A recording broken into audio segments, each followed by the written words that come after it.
សូមស្វាគមន៍មកកាន់វីដេអូវគ្គទី3ជាវគ្គបញ្ចប់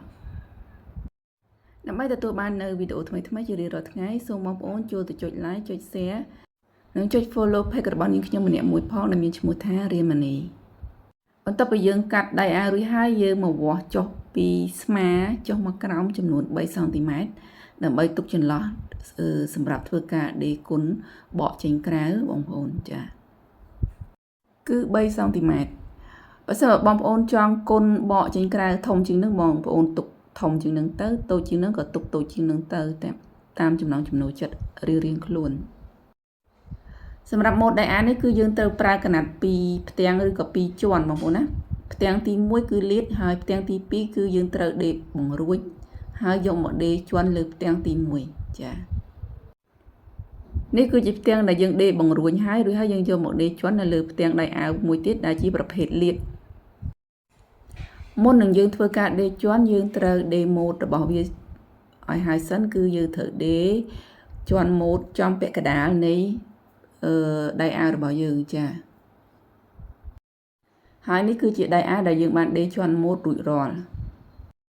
បន្ទាប់ពីយើងធ្វើការដេរជាន់ម៉ូតរួចហើយយើងក៏ធ្វើការយកផ្ទាំងដៃអាវដែលបង្រួញនោះមកដេរជាន់នៅលើផ្ទាំងដៃអាវដែលលាតចាគឺយើងត្រូវដេរជាន់ជុំវិញតែម្ដងចាប្រសិនបើបងប្អូនមានចម្ងល់អ្វីអាច comment នៅខាងក្រោមវីដេអូបាននាងខ្ញុំរីករាយនឹងចូលទៅឆ្លើយតបរាល់ comment បងប្អូនទាំងអស់ចាអរគុណច្រើនកន្លែងនេះគឺយើងត្រូវដេរជាប់ចុងដៃមួយបន្ទាប់មកយើងបកវាលាតវាបែបនេះហើយយើងដេរជាន់ច្បិចនៃផ្ទៃដៃអាវខាងក្នុងចាបន្ទាប់ពីដេរជាន់ច្បិចហើយយើងក៏បត់វាបែបនេះមកបន្ទាប់មកយើងយកទៅដេរជាន់ជុំវិញចានេះគឺខាងត្រូវហើយនោះគឺខាងខុសចាគឺយើងដេរវាជាន់ជុំវិញមកនេះគឺខាងខុសហើយនេះគឺខាងត្រូវចាបន្ទាប់ពីយើងដេរជាន់រួចហើយយើងធ្វើការកាត់តម្រឹមតាមផ្ទៃខាងក្នុងចានេះគឺជាដៃអាវដែលយើងបានដេរកាត់រួចរាល់ចាខាងត្រូវគឺបែបនេះ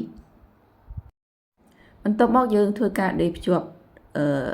ដៃរបស់យើងមកចា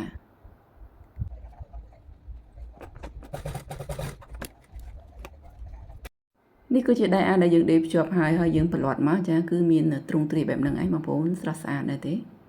ចា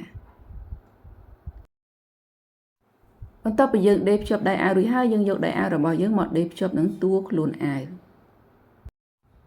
នេះគឺជាដៃអាវដែលយើងបានដេរភ្ជាប់នឹងតួខ្លួនអាវរួចហើយចាបន្ទាប់មកយើងយកកណាត់របស់យើងដែលត្រូវគុណ3សង់ទីម៉ែត្រហ្នឹងគឺយកមកដេរគុណបកចេញក្រៅបែបនេះមកបងប្អូនចាការដំឡើងម៉ូតអាវមួយនេះគឺរួចរាល់ហើយគឺមានតែប៉ុណ្្នឹងនេះបងប្អូនណាកន្លែងនេះគឺយើងធ្វើការដេរគុណផ្លាត់មកក្រៅចានេះខាងក្រោយ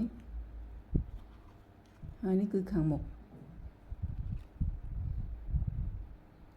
អរគុណច្រើនចំពោះការតាមដានទស្សនារបស់បងប្អូនតាំងពីដើមដល់ចប់ជូនពរបងប្អូនជួបតែសំណាងល្អរកទទួលទានមានបានហេងគ្រប់ក្រុមគ្រួសារ